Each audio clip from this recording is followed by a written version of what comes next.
Welcome to the Curious Conversation Collaborative, a community for purpose-seeking entrepreneurs, leaders, and changemakers. Listen to inspiring conversations with your hosts, inner leadership mentor Tessa and Karen and business wealth coach Karen Ravel.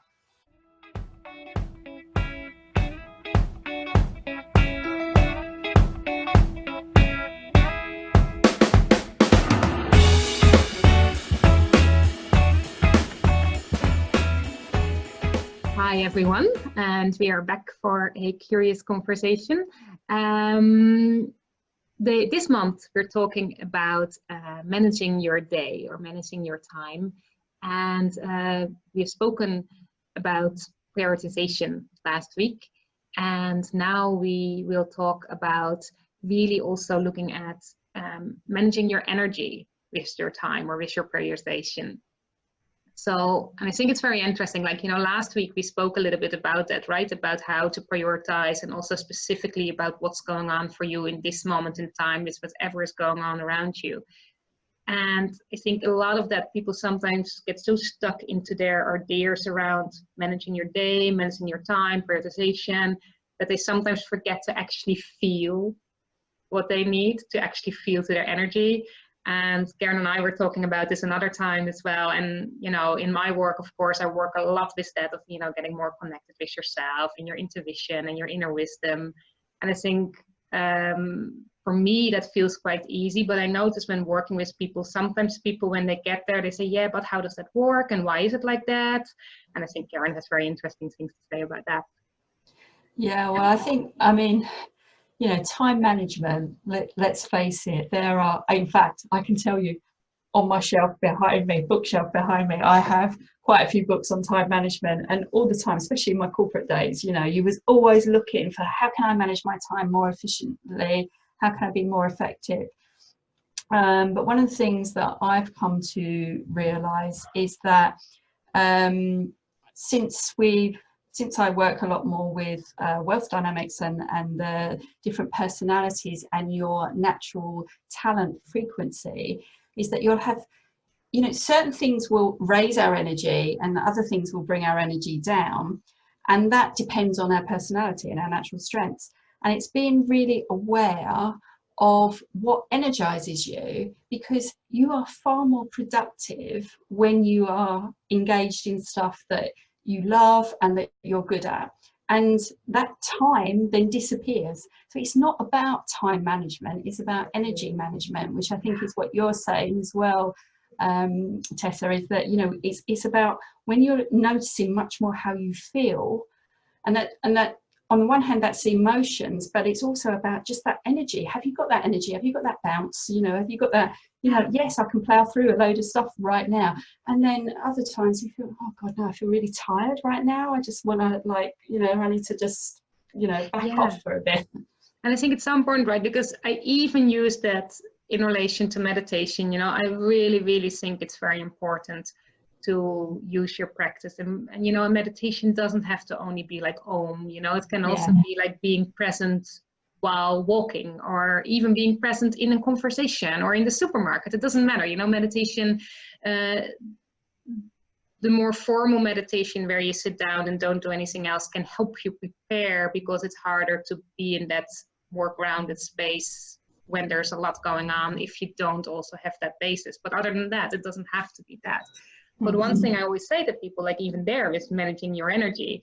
People then forget to do their practice. And then when they're all flustered and anxious and I don't know, and they say, oh, the meditation doesn't work. And I'm like, yeah, that's not the right time to be meditating.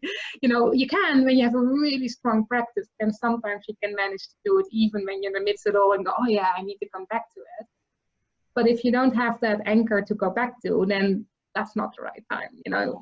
And I think for me, the other way around, what I really had to learn, I had the tendency of, like, you know, and now practicing for years, I find it quite easy now to really feel when I move out of that. So most of the time before I get there, I can bring myself back.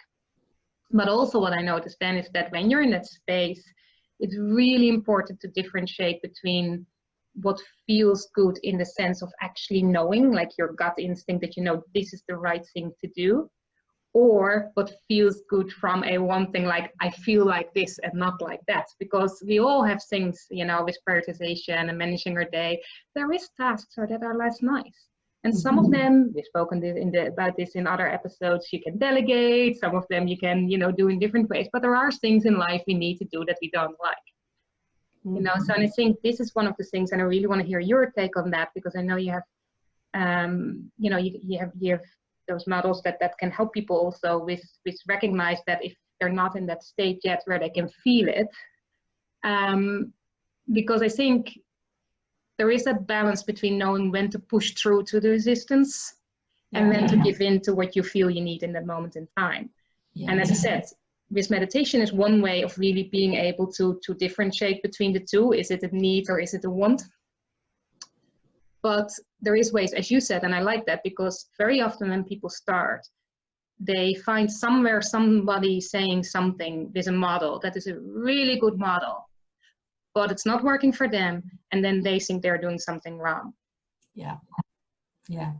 And what I would say is, you know, I mean, again, coming back to time management, people talk about, you know, like the Pomodoro effect, you know, or practice of doing things in short bursts and having time in between. Some people say do, you know, your worst thing that you've got to do first thing in the morning. Others talk about batching your time, you know, and batching things up in chunks of time, so you're not constantly flipping from one to another. And all of those make perfect sense, and they're all very logical, and they may work for you. But what I notice a lot is, again, working with the different talent frequencies, is that there are jobs that, yeah, absolutely drain your energy. And rather than spend like a whole, you know, 3 hours batching up this work and doing it, you are more likely to be putting it off and off and off. You are far better saying, I've got this big task to do and I'm going to chunk it down into like 5 lots of 20 minutes and do a bit each day, and then immediately after do something that I really enjoy that brings my energy back up again. And over that week, you're more likely to get it done than you are if you sat there for like 2 hours trying to get it done, because it would just drain you, and you know, you just get this huge dip in energy, and then, like you say, you end up beating yourself up because you haven't done it and whatever. Whereas if you did it a little bit and then went straight into something that lifts you back up again, you'll find that you can actually flipping between one and the other isn't such a big problem. It just lifts you up each time and you'll get more done. So yeah, that's a tip. And I think that's the thing, right? And you can feel it. And again, for people who think, yeah, but I don't know which one works for me, then it comes back to, and I always love this phrase, just for now, not forever. Try a method. Yeah. See how it goes. And again, balance that bit of, like, in the beginning, any method you do, like, you know, we all are creatures of habit, we are creatures of procrastination, most of us anyway. And so I think there's always a balance. Try it at least for, I don't know if you have any recommendations around that. I personally would say try it for a week. It goes longer than that and I go, so long. Yeah, and shorter than that, I don't know, after a day. Guys, for me, a week works. Again, this is one that you need to try for yourself. But then if after a week you really notice that the batching isn't working for you, then try another one. If you try the one where you alternate and you go, oh my God, I get just so flustered, I just never can focus on anything anymore, well, then don't do that one. It's okay. Mm-hmm. But you know, you can't in advance, you could read, as you said, all the books behind you. Yeah. You could read all those books, but you still don't know what works for you until you try it. Yeah. But I think it is, like you say, absolutely recognizing when you're starting to dip and drain or get distracted or whatever, and just see what helps for you to bring you back. Like you say, it might be a practice of meditation, it might be going out doing some, like go for a walk or doing some exercise. It might be, I mean, one of the things for me is just like putting on some great music. Yeah, it kind of lifts your mood, gets you back into the swing of things, have a little break, and then kind of get back onto things. So yeah. Well, and one thing that I would say for people, especially in this time, what I've noticed, I have a tendency of in the morning straight away go to work, do a lot of work, and then at some point it's evening and I haven't been outside. Now, whatever someone says about what you like or don't like, I do genuinely believe that being outside now and again, everyone needs it, whether you like it or not. So I would really suggest to people, like, and again, it doesn't have to be the morning walk or the evening walk, figure it out, but make sure you go outside for at least 5 or 10 minutes a day. Because I know, and again, I'm saying this right now to myself as well, because I realized that for 2 days, I actually haven't been properly outside. So I'm saying it like this, what I said, you know, we're talking about these things and it's not as if we know it all and we do it all. It's like we're struggling with this too, you know? So that's why these conversations are so great. I like it because by talking about it, you go, oh yeah, I need to actually do that too. So this is for me, for anyone listening there who wants to do this too. I challenge you to at least make sure you're outside for 5 minutes. You can go longer, great, but don't underestimate the power of fresh air. As much as a cliche as that may sound, but I think energy, and also I think for people who do a lot behind the computer, most people now in this time sit still a lot more. So I think the energy part of it, again, that's that balance of like what you feel like doing and what you know you need to do to get energized. And also like, because I think for me, the less I do over several days, the less I feel like doing it. Absolutely. Yeah. But the only way for me to get back into being energized is to push through that first a little bit and actually get moving and then get into that routine again, which we talked about 2 weeks ago. Right. Well, do you have any other small tips, any nuggets of wisdom around that? No, I was just going to say on that note, I think we should both go out for a walk. Maybe we should. Actually, you know what? Maybe we should try. I don't know how your internet connection is outside where you are. And are you allowed to go outside at all, actually, just for being outside? Yes. Yeah. Yeah, so me too. So actually, I am just conscious of that I realized that by saying this, there might be some people that really are not allowed to go outside. So obviously be mindful of that too. Yeah. But maybe we should do that sometime. Maybe we should do a call somewhere outside. Where we outside, can. Maybe in the next one. Okay.